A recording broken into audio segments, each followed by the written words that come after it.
इस दुनिया में इंसान को जो सबसे बड़ी नेमत मिली है वह है हिदायत। हिदायत का रास्ता हमेशा आसान नहीं होता, लेकिन जब इंसान सच्चाई को थाम लेता है तो अल्लाह ताला उसके लिए रास्ते खोल देता है। ये कहानी सच्चाई, तौबा, सब्र और अल्लाह पर भरोसे की है। ये कहानी हमें ये सिखाती है कि एक सच्चा फैसला इंसान की पूरी ज़िंदगी बदल सकता है। पहला अध्याय, मदीना की गलियों में। मदीना मुनव्वरा की गलियां हमेशा की तरह रोशन थीं।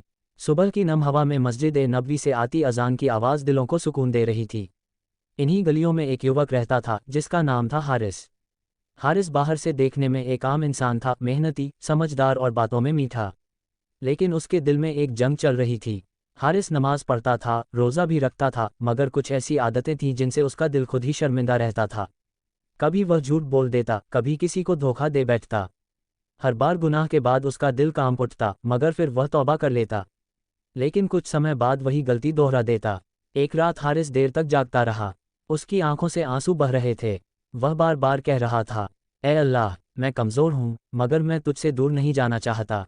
दूसरा अध्याय, रहमत की तलाश। अगले दिन हारिस ने एक बड़ा फैसला किया। वह सीधा मस्जिद ए नबवी पहुंचा। उसका दिल ज़ोर ज़ोर से धड़क रहा था। उसे पता था कि पैगंबर मोहम्मद रहमतुल लिल आलमीन हैं। वह चाहता था कि उसे कोई ऐसी नसीहत मिले जो उसकी ज़िंदगी बदल दे। जब वह रसूलुल्लाह के सामने पहुंचा तो उसकी आंखें झुक गईं। कांपती आवाज़ में उसने कहा, या रसूलुल्लाह, मैं बहुत गुनाह करता हूँ। मुझे कोई ऐसी नसीहत दीजिए जिस पर मैं अमल कर सकूं। रसूलुल्लाह ने प्यार भरी नज़र से उसकी तरफ देखा। उस नज़र में डांट नहीं थी, बल्कि रहमत थी।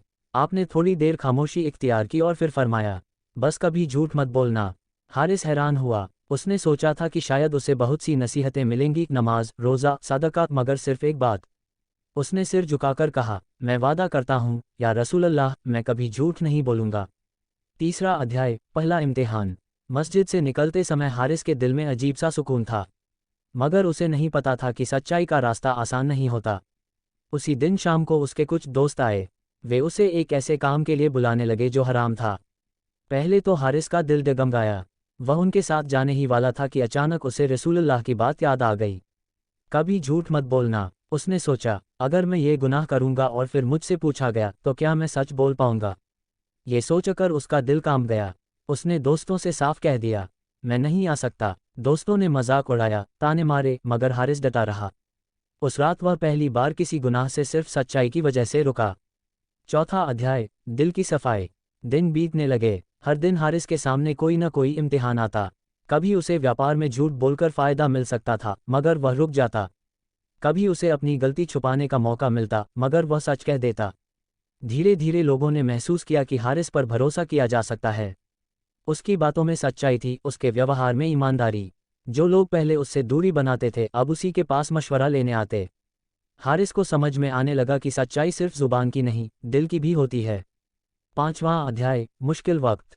एक दिन हारिस पर बहुत बड़ा इम्तिहान आया। व्यापार में उससे एक बड़ी गलती हो गई जिससे बहुत नुकसान हो सकता था। अगर वह सच बता देता तो उसे सज़ा मिल सकती थी, और अगर झूठ बोल देता तो कोई पकड़ भी नहीं पाता। वह सारी रात बेचैन रहा। उसके दिल में शैतान फुसफुसा रहा था, एक छोटा सा झूठ बोल लो, सब ठीक हो जाएगा। मगर फिर उसे रसूलुल्लाह का चेहरा याद आया। उसने सजदा किया और रोते हुए कहा, ए अल्लाह, मुझे सच्चाई पर कायम रख। सुबह होते ही उसने सच बोलने का फैसला किया। नतीजा ये हुआ कि उसे सज़ा तो मिली, मगर साथ ही लोगों का भरोसा और अल्लाह की मदद भी मिली। कुछ ही समय में अल्लाह ने उसके नुकसान की भरपाई कर दी। छठा अध्याय, तौबा की मिठास। हारिस अब पहले जैसा नहीं रहा था। वह जान चुका था कि तौबा सिर्फ अल्फाज नहीं बल्कि अमल है। वह हर रात अपना हिसाब करता। अगर कहीं दिल फिसलता तो तुरंत अल्लाह की तरफ लौट आता। वह अक्सर कहता, सच्चाई ने मुझे अल्लाह से जोड़ दिया है। सातवां अध्याय, लोगों के लिए मिसाल। कुछ सालों बाद हारिस मदीना के ईमानदार लोगों में गिना जाने लगा। बच्चे, बूढ़े, अमीर, गरीब, सब उसकी इज्जत करते। लोग अपने बच्चों से कहते, हारिस की तरह सच्चे बनो। हारिस ये सुनकर कभी घमंड नहीं करता। वह जानता था कि यह सब अल्लाह की देन है और रसूलुल्लाह की एक छोटी सी नसीहत का असर है। आठवां अध्याय, आखिरी नसीहत। एक दिन हारिस ने अपने शागिर्दों को इकट्ठा किया और कहा, मैं कोई बड़ा आलिम नहीं हूँ, मगर मैंने एक बात सीखी है, अगर तुम सच्चाई को थाम लोगे तो अल्लाह तुम्हें कभी अकेला नहीं छोड़ेगा। उसकी आंखों में आंसू थे और दिल शुक्र से भरा हुआ था। खातिमा। ये कहानी हमें सिखाती है कि सच्चाई हर गुनाह से रोक देती है। एक नेक नसीहत जिंदगी बदल सकती है। अल्लाह ताला सच्चे बंदों की मदद करता है। तौबा और सब्र से दिल जिंदा रहता है। अल्लाह हमें सच्चाई पर चलने की तौफीक अता फरमाए। आमीन।